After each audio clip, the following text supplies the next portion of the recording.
Transition partners take mental health very seriously. We are now supporting Claro Mental Health Charity, who are local and based in Harrogate. We are working closely with Richard Kenny, who is the IT director at TechBuyer. Claro operates as a commercial workshop making goods for businesses which enable those with long-term mental health conditions to function in a voluntary real work environment. We would love it if you can join us in supporting this amazing cause and charity and donate what you can. Any amount would be greatly appreciated. Thank you very much, and thanks to all our listeners.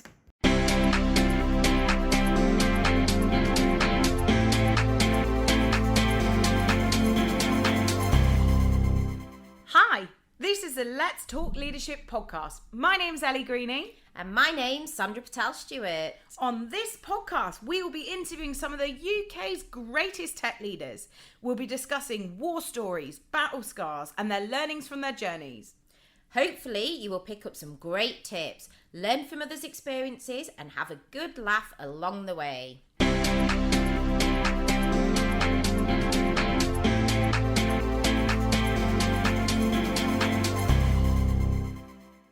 Hello, everyone, and welcome to the Let's Talk Leadership podcast. This week, we have the awesome Ivan Peralta on the show. Ivan is the VP of Engineering at TravelPerk.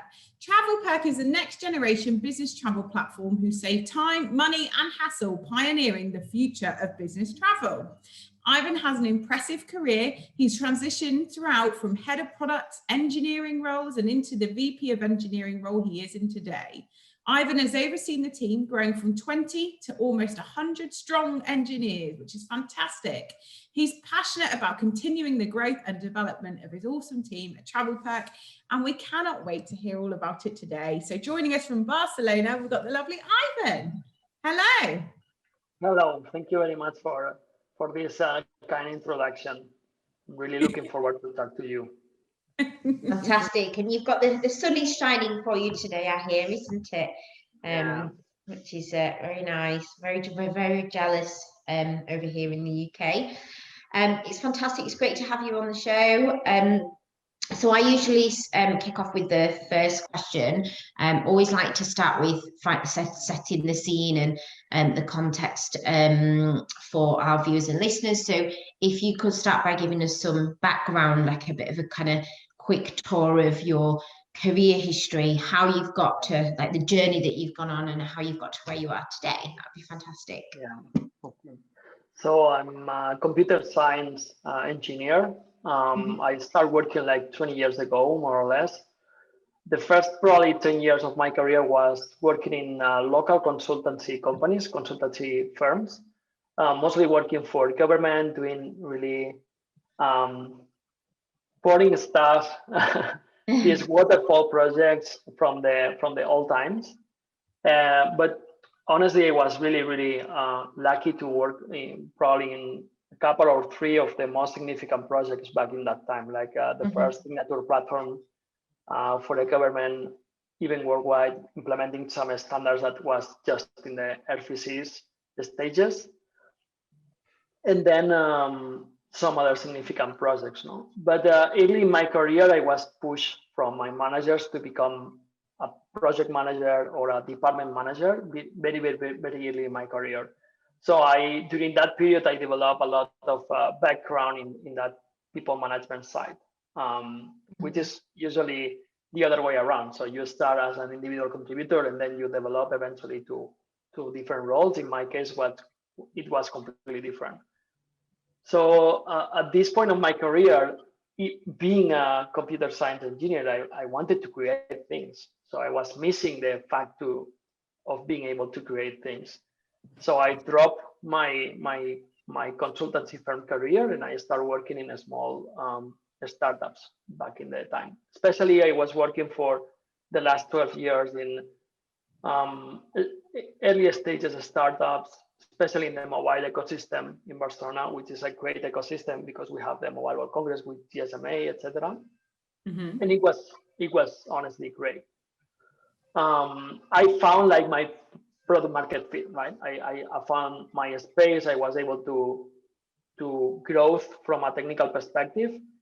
And then I just realized that as soon as I was able to grow in that path, that I was able to articulate my background from management. I was able to provide better service to my teams by having the both backgrounds, the technical background plus the more generic management background.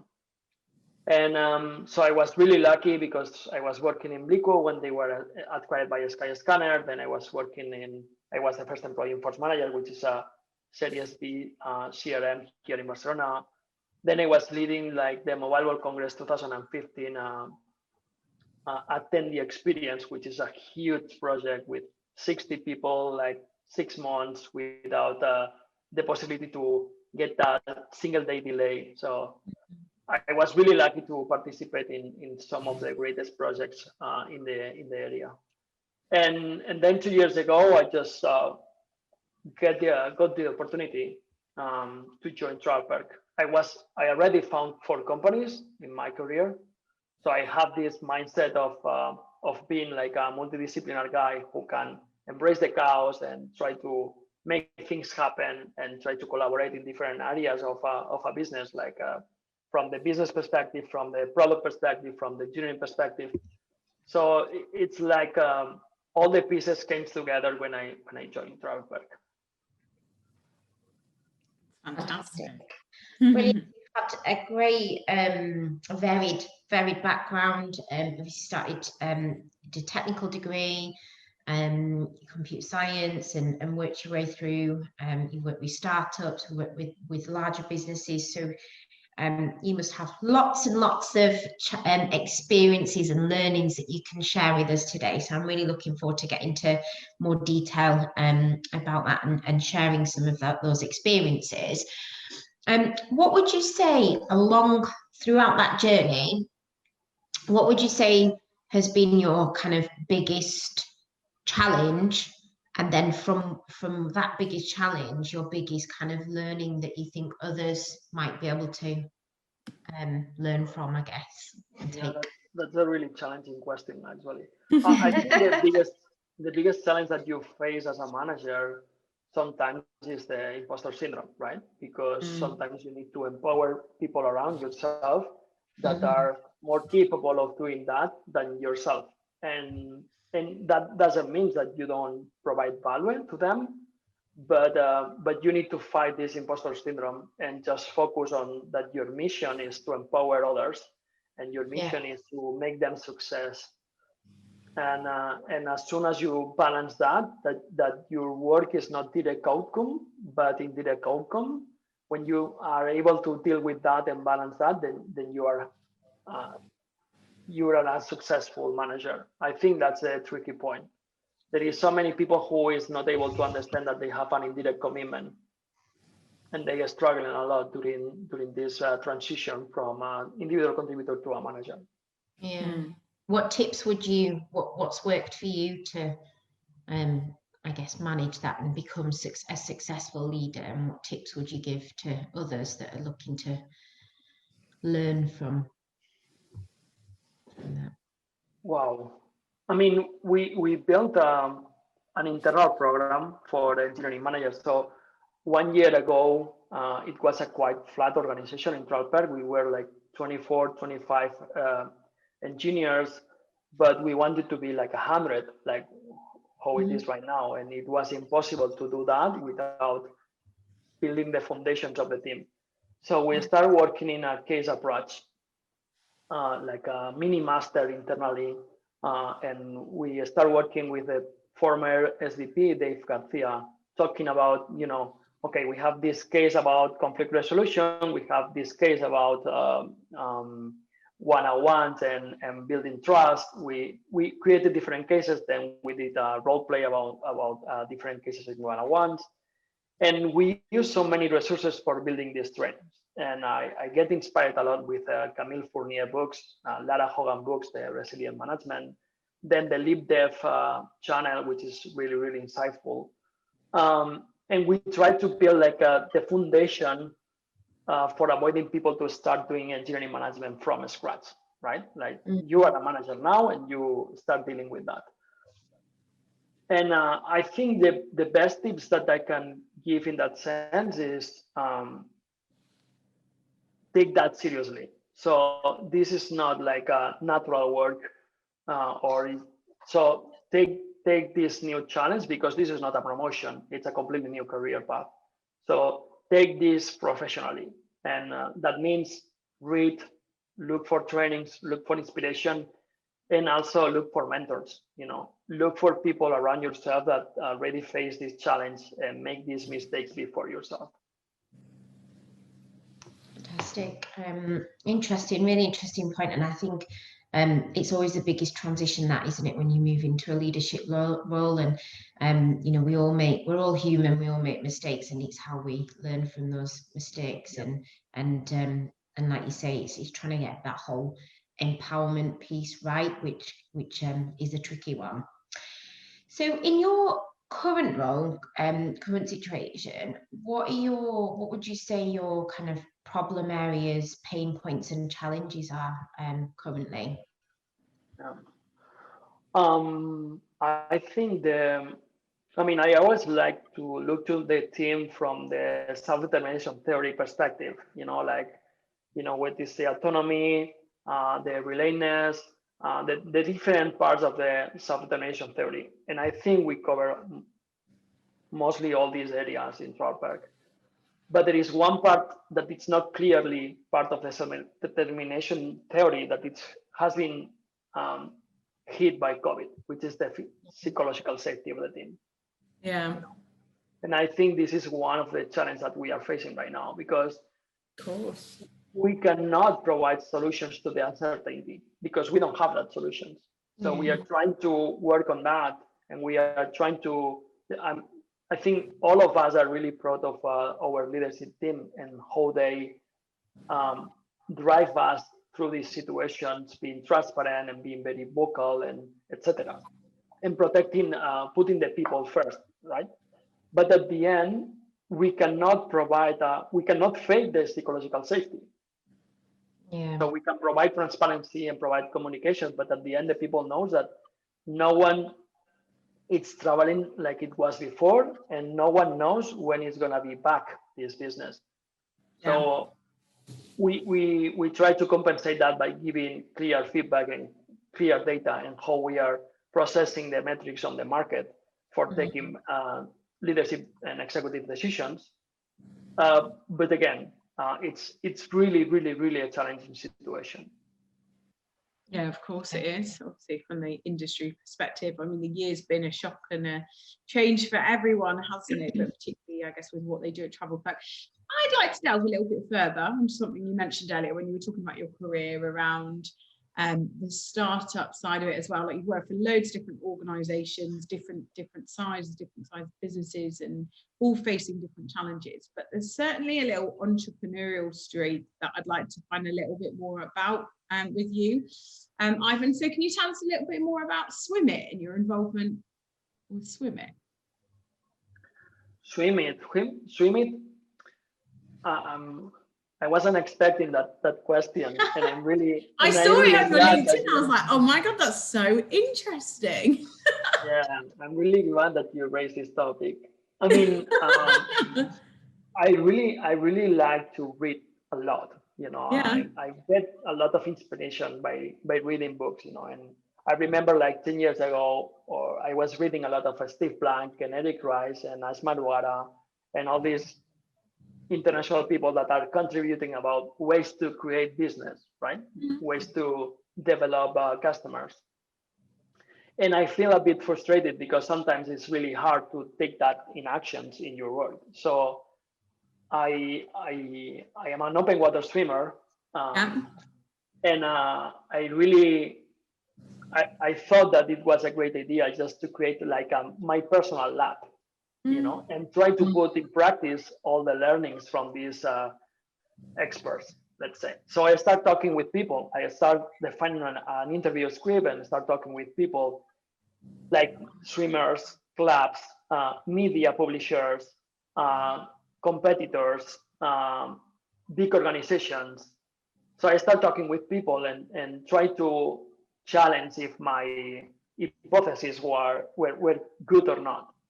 And I realized that, especially in Spain, it's quite different in other countries, but it was quite unadvisable to go to swim alone to the open waters. And we usually do that. So we usually go to the sea and swim with people. There is lines protected for you to swim between different beaches in the coast. And Okay, yeah.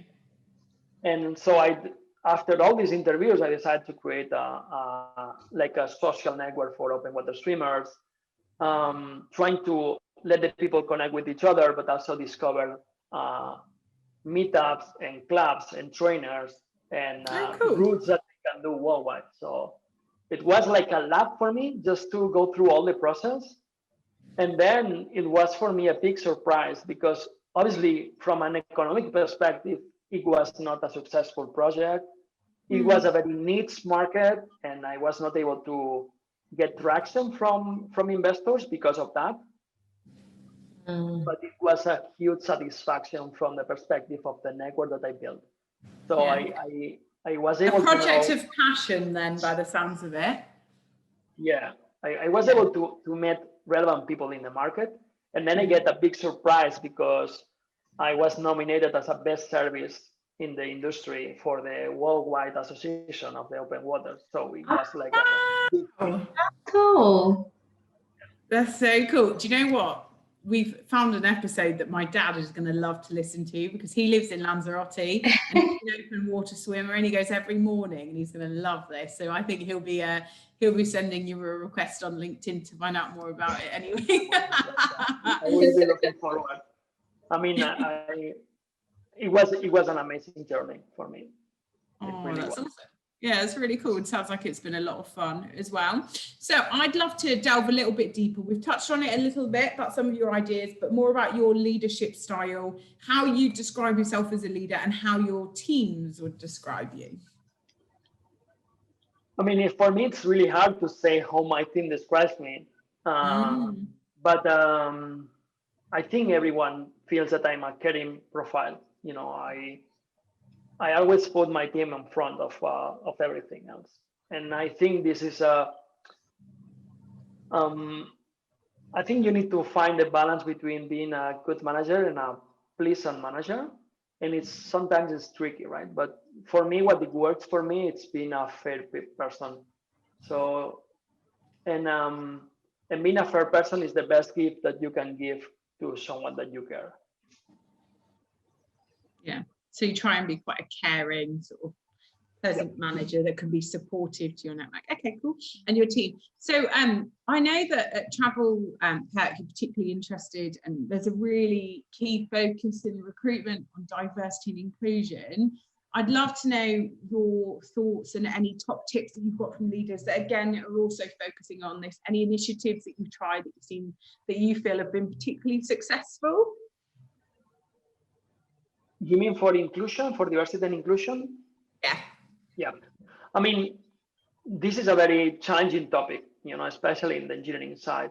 I mean, from a company perspective, and also there is some sort of bias when we talk about diversity. It looks like we are always talking about gender diversity, but it's not gender. It's race, it's religion, it's background, no? Because in some cases, there is people who is not able to reach a job because they are 50 or 60s, and this is part of the inclusion and the diversity that we should take care of.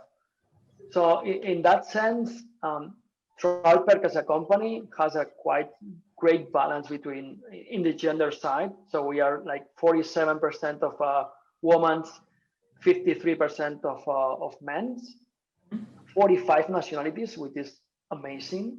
Wow. That's great. Yeah. It's great. Really, really amazing. Now we are also introducing like a concept which is the extended leadership team. So right now we have a very small leadership team, and now we want to extend that and including in this extended leadership team directors, vice presidents, etc. So by doing that change, we are going to have another balanced situation also in the leadership team, because right now it was mostly men's. Mm. And there is something also really, really important, that it's the culture, obsession of culture that we have at TravelPerk. And so we try to have a very solid hiring process, including 2 cultural interviews, for trying to make Including what? Sorry, what did you say then about the interviews, Ivan? Yeah, in the process, we have 2 cultural interviews. So probably it's a cultural check with a C-level or a director, but Oh, also right, okay. cultural Did you say interviews with the cultural? team itself. Yeah. And regarding what we want to do for changing this problem in engineering, which obviously the product engineering team is not following this balance. It's really hard because there is a problem in the market that we cannot fix from ourselves. But what we have planned for this year that we were not able to roll out, it was a graduate program. We wanted to use a graduate program for giving opportunities for these elements, these groups in the market that maybe didn't have this opportunity, or maybe they are less representative in the company, by using the graduate program. Because again, obviously, if you are looking for a very specific roles or very specific engineers in the market, the balance between, especially in gender, is what it is. We cannot change that. Yeah. There is something really different in our approach for hiring that compared with other companies, is that we are not looking for experts. We never look for experts. So we don't care. We are using Django and we are using React, but we really don't care if you know these tools. Instead, we try to have an agnostic hiring process for validating. Yes, I love this, Ivan. You're singing to my heart here. I love hiring managers who are exactly like that. They hire the people with the talent, the tech agnostic approach that can then pick that up, which is great. And then we have a very strong onboarding process that includes trainings in that specific technologies. Yeah. And this is giving us a lot of good results, because we can open a lot more the market, and then we can get for real the talent that we are looking for. Yeah, no, definitely. That's so great. No, it's fantastic. As a business, have you ever looked at anything like, because you mentioned before about obviously diversity and inclusion, it's not just about gender, and you talked before about like kind of like, I guess, the older generation that maybe I guess you could class as like, maybe there might be like tech returners as well, that have gone out of tech, done something else, but would love to get back into tech, and things like age or recent experience may go against them. As a business, have you ever looked at anything like that, or thought about implementing anything like that moving forwards?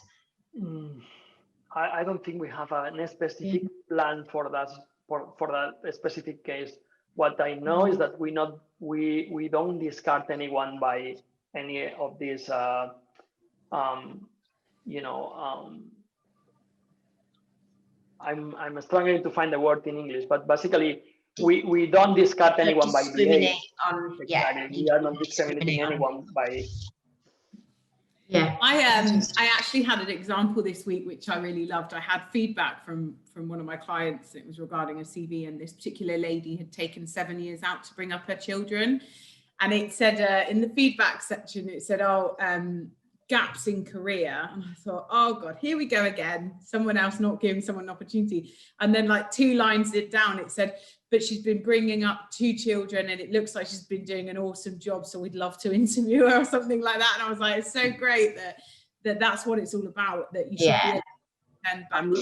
Yeah, I completely relate with you that actually this is another group of people who should be take care, especially, the parents.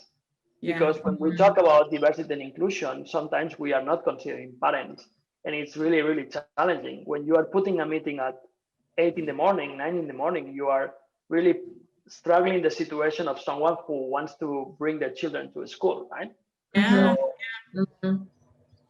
Yeah, I mean, that's no, it, isn't it? A lot of definitely. stand-ups, they want to book them in the diary for 9 o'clock every day because that works for some people, but it doesn't work for everyone. And as a parent, you shouldn't have to compromise, should you, on the two, being able to look after your kids and also do a great job at work. Yeah, Absolutely. no, definitely. So I think it'd be really interesting to now hear about if you could tell us about one of your biggest project failures or biggest like project challenges that maybe in hindsight you would have done differently that others can learn from. Yeah. Actually, it was probably one of them was back in my consultancy firm experience. I was leading the employment, the government portal for employment back in 2007 and 8. And it was probably the biggest crisis of employment in Spain, back in the time. And the pressure on top, the political pressure on top of that project was huge. So we were reporting to the government every month. And at the same time, I had a lot of pressure from my company because they were creating like an offshore lab in the south of Spain, but it was quite new. They don't have experience. And so I was trying to balance the pressure from the political pressure for including some features and doing different things that maybe was compromising the success of the project, and at the same time trying to balance the requirements from my internal company. And I mean, I see this as a big failure because at the end, it takes times for you to learning to say no to things, right? And to understand that saying no, it's the right thing to do. And that project was a nightmare for many of us. So we were working like many nights, many weekends, and at the end, the deliver of the outcome of the project was not that successful for so many things. It was really terrible. It was not successful for so many things. The project is alive, it's working, but I take that as a failure, And the biggest failure for me was not being able to say no and say we are gonna do this and we are gonna commit for this scope, and stopping the other needs that you need to deal with when you are in this type of sensitive project. It's hard, isn't it? It's one of the most difficult things I think for some people to do is to say no. Is to say no, actually, we're not doing this now, or we can't do this now, or I can't meet that deadline. And because everybody just want to please people, don't you? And do as you've kind of, I guess, been asked, and but it's a very good lesson to learn and move on from, and also to reinforce, because it's something that is continuous, isn't it? It comes up again and again and again. It's hard, it's difficult to say no, particularly when you've got the pressures and it's such a critical project. So I think what would be really interesting as well, is it sounds like from a number of the things that you've said throughout the last kind of half an hour or so, that you've got a great culture environment, you've got great leadership style, you've got a very diverse team. You're doing something right in terms of we're doing lots of things right by the sound of it in terms of growth and attracting talent and people. How do you, what do you think differentiates you as a business, or how could others learn from what you guys have done as a business and how you've grown in terms of attracting and retaining talent? Probably because of my entrepreneurship background. Back 1 year ago, when I was talking with the leadership team, and they were asking me to almost triplicate the size of the team, I started looking about how to approach this. I was thinking, okay, my challenges are brand building, my challenges are acquisition, and then my challenges are retention. And I think, okay, all these words sounds familiar to me. from all these customer lifecycle frameworks that we used to adopt when you are running a business, right? So I start thinking about that, and then I just connect with the Pirates model. That it was a model released by Dave McClure, I think, in 2007. Yeah, And tell me more basically, about this because I wasn't aware of Pirates model before. well, I'd like to it's learn very more. simple because at the end, Steve Blank is talking about the get, keep, and growth, right? And basically, the Dave McClure it split this even more than that. So it's talking about awareness, which is brand building, right? So get to know people about you. Then you have acquisition, which is putting people in the funnel. Then you have activation, which is making people do the first action. Then revenue, retention, and referral. So this AAARRR, it's the Pirates model.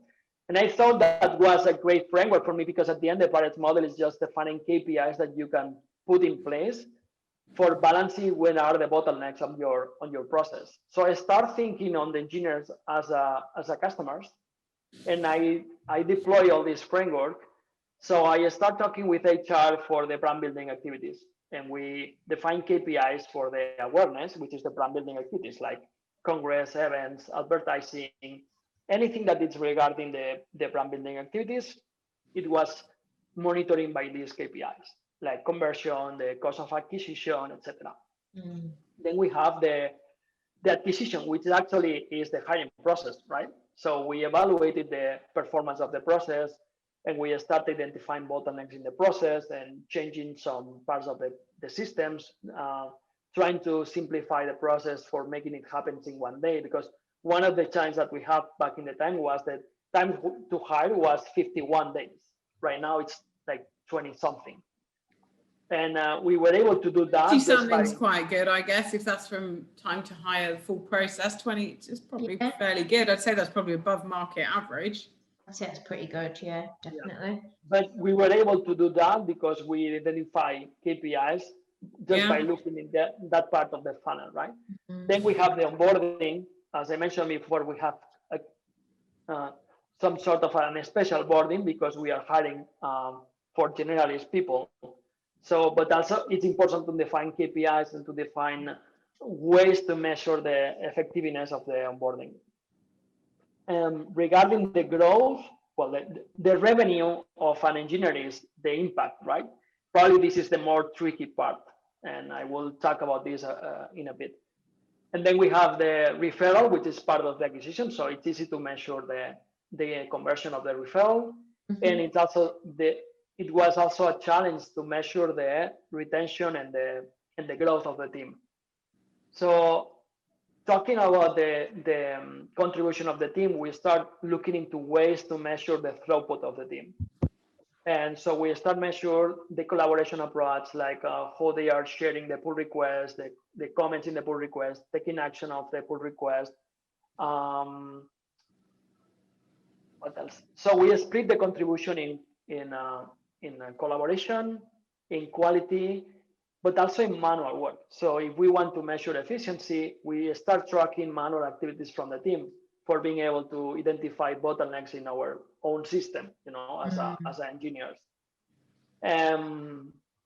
So more or less, we were able to identify KPIs from the contribution perspective, just for empower squad leads to identify, okay, this new member is going in the ramp up as we expect, or I need to take some actions, or these other members are struggling, are participating in the life cycle of the software in the way that we expect. So we start giving information to the squad leads to take actions.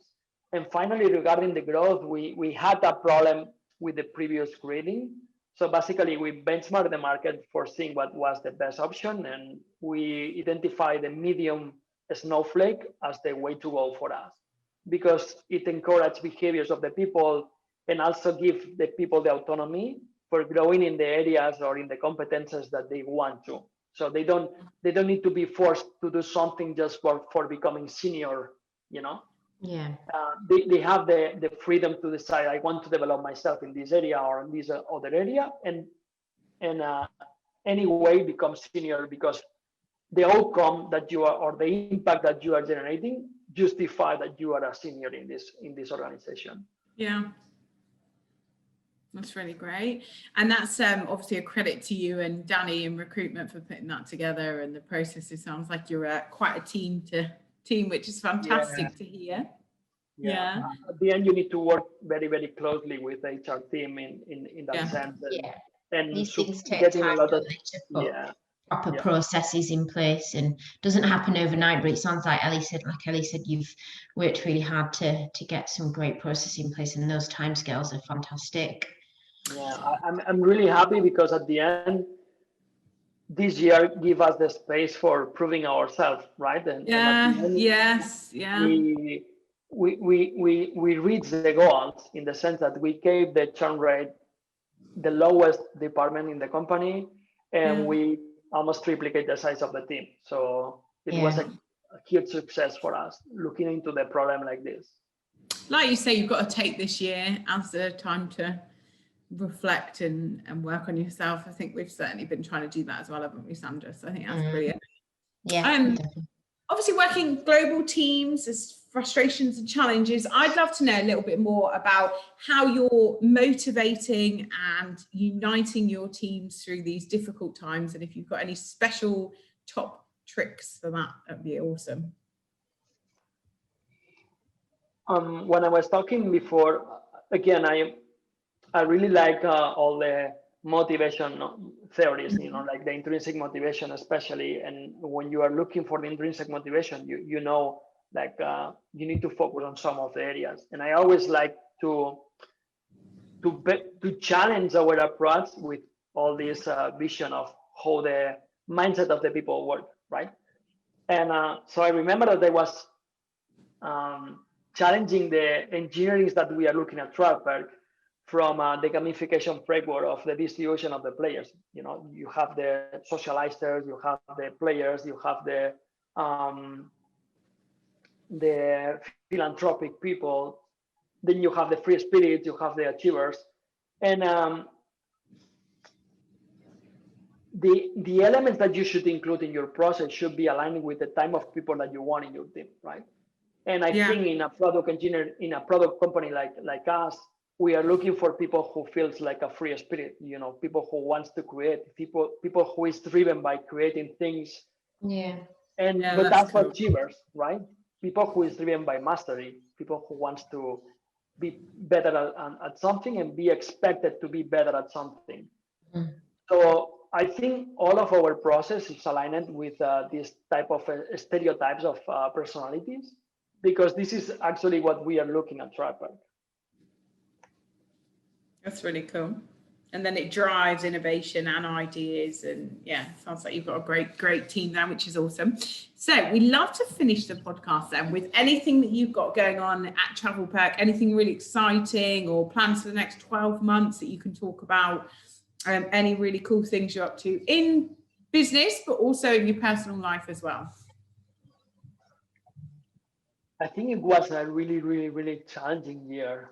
And honestly, we are taking now the time to think about the next year, but it's really, really, really, really challenging. I strongly believe that I don't have an answer. I think that the biggest challenge for us as a team for the next year, thinking in product engineering, is just to consolidate what we built this year, just to consolidate the team, because right now 70% of the team is new, right? So the goal for the next year is just to think about which is going to be the strategy for consolidating this team. Because if from 6 months from now, we have a consolidated team with the current level of rotation, this is going to be unstoppable. I strongly believe that. From a personal perspective, I mean, again, it was a really challenging things, and what I want is stability, right? I want my work to be a constant, and I want my life to be a constant. You know, I'm a single dad, and just being single dad, it's really, really, really challenging. And balance this with a professional career is really challenging. So, how old are your children? 5. Oh, 5. Wow, that is a lovely age. Two at 5. No, I have one daughter, and it's 5. Oh, okay. Yeah, I've got a 5-year-old. Going through a very, very challenging time at the moment. So now I'm just thankful this time round, because we're in lockdown now. I'm just so thankful that the schools are staying open. That's all I can say right now. I can tell. Yeah. It's a special age though at that time, but yeah, it's good that you're able to manage and juggle and that you get that level of flexibility.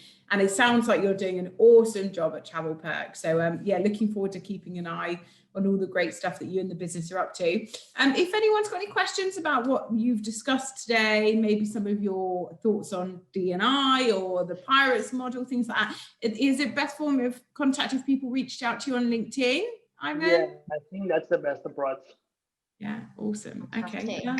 Thank you so much for coming on the podcast. It's been fantastic to hear your story today.